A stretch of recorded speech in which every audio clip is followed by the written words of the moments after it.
एक ऐसा पौधा जिसे एंशियंट ग्रीस में एफ्रोडाइटी का सिंबल माना जाता है। एफ्रोडाइटी जो कि goddess of love and beauty हैं, जिन्हें हम वीनस के नाम से भी जानते हैं। ग्रीस में ऐसा माना जाता है कि जब एफ्रोडाइटी के लवर एडोनिस को एक वाइल्ड एनिमल ने अटैक किया था, तब उनके ब्लड और एफ्रोडाइटी के आंसुओं से मिलकर एक रेड कलर का रोज ग्रो हुआ था। रोजेस को इस दुनिया के सबसे पुराने फूलों में से एक माना जाता है, क्योंकि इसके फॉसिल्स कुछ हमें ऐसा ही बताते हैं कि ये 35 मिलियन ईयर्स पहले भी एग्जिस्ट करते थे।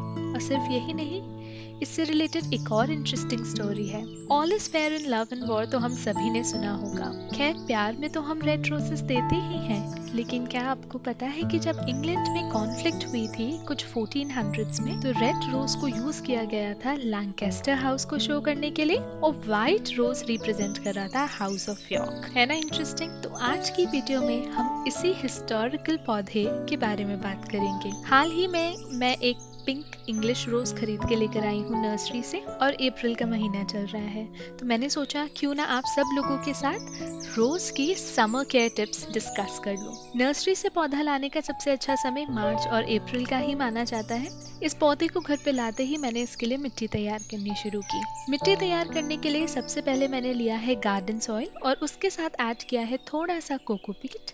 अब मैं ले रही हूँ नीम खली, उसमें अच्छे से वर्मी कंपोस्ट ऐड कीजिए और ऐड कीजिए थोड़ा सा फंजिसाइड। मैंने यहाँ पे साफ का इस्तेमाल किया है, आप कोई दूसरा फंजिसाइड भी इस्तेमाल कर सकते हैं। और अगर आपके पास इस तरीके से कोई भी रोज मैन्योर है, तो आप उस रोज मैन्योर को भी इस सॉइल मिक्सचर के अंदर जरूर ऐड कीजिए। अब इन सारी चीजों को अच्छे से मिलाइए।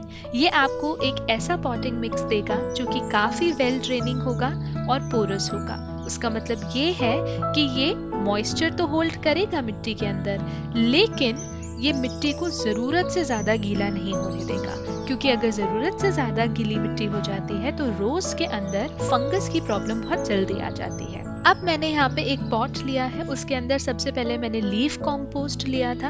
अब उस लीफ कॉम्पोस्ट के ऊपर मैं ये पॉटिंग मिक्स डाल रही हूँ।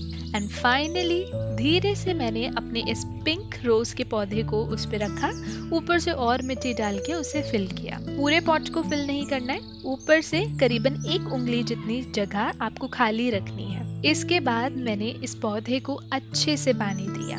देखिए, पानी अच्छे से देना बहुत जरूरी है कि पॉट के नीचे से पानी निकल जाए, लेकिन ओवर वाटरिंग बिल्कुल भी ना करें।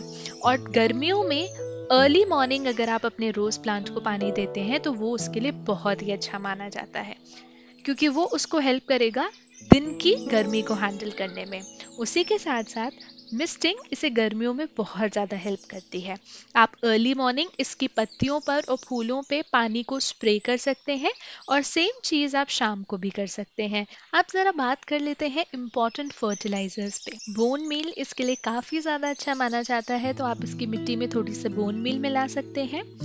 रोजेस को एसिडिक सॉइल पसंद है, तो इसे एसिडिक सॉइल देने के लिए सबसे अच्छा तरीका होता है कि आप चाय पत्ती और कॉफी का इस्तेमाल कर सकते हैं। इसी के साथ अनियन पील फर्टिलाइजर और बनाना पील फर्टिलाइजर दोनों ही इसके लिए बहुत ही ज्यादा मददगार होते हैं। अनियन पील फर्टिलाइजर के अंदर पोटेशियम होता है और बनाना पील फर्टिलाइजर के अंदर होता है ढेर सारा नाइट्रोजन और फॉस्फोरस, जो रोज की प्लांट की ब्लूमिंग के लिए बहुत ही ज्यादा इंपॉर्टेंट माने जाते हैं।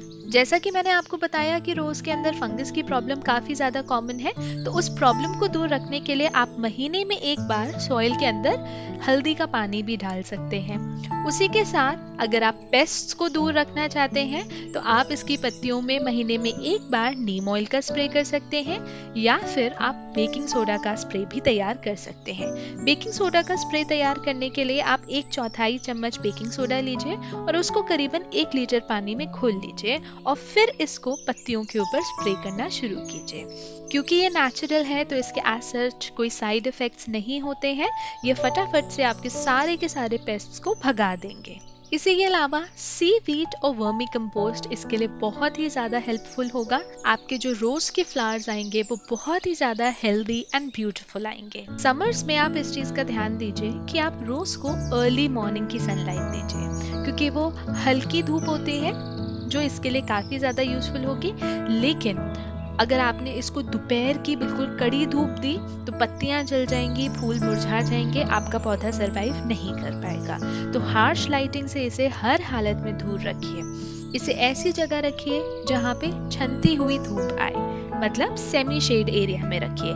डायरेक्ट हार्श सनलाइट में इसे मत रखिए। जब गर्मी बहुत ज़्यादा बढ़ने लगे तो आप इसमें मल्चिंग भी कर सकते हैं। मल्चिंग करने के लिए आप पत्तों का इस्तेमाल कर सकते हैं। जो सूखे पत्ते होते हैं उनको आप सॉइल के ऊपर अच्छे से बिछा दीजिए, या फिर अगर आपके पास कुछ टूटे हुए दिए हैं, टूटा हुआ मटका है, तो उसके छोटे छोटे टुकड़े करके उन टुकड़ों को भी आप मिट्टी के ऊपर बिछा सकते हैं।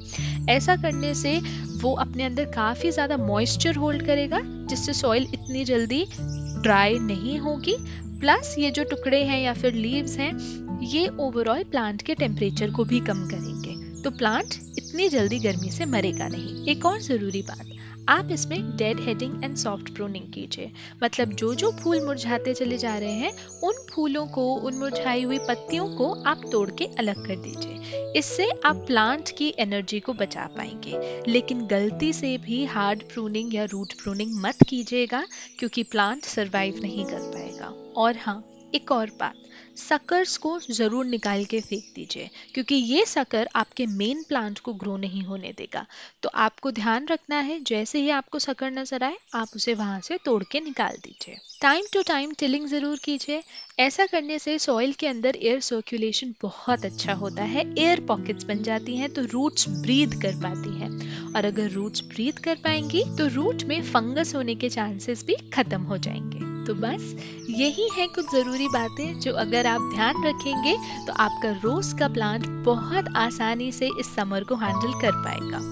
आई होप आपको ये टिप्स पसंद आई हों, और इन टिप्स की हेल्प से आप भी अपने रोज के प्लांट को इस समर में हैप्पी एंड हेल्दी रख पाएंगे, और साथ ही गार्डनिंग को चेरिश भी कर पाएंगे। अगर आपको ये वीडियो पसंद आई हो तो आप इसे लाइक ज़रूर कीजिए, नीचे ढेर सारे कमेंट्स छोड़िए, इस मेरे चैनल बरखास हैप्पी प्लेस को सब्सक्राइब कीजिए, और अपने बाकी गार्डनर फ्रेंड्स के साथ इस वीडियो को शेयर कीजिए। और हाँ, एक और बात, मैंने रोज प्लांट केयर पे एक और डिटेल्ड वीडियो बनाई है, जिसको मैं यहाँ लिंक कर देती हूँ, तो अगर आप चाहें तो उस वीडियो को देखिए।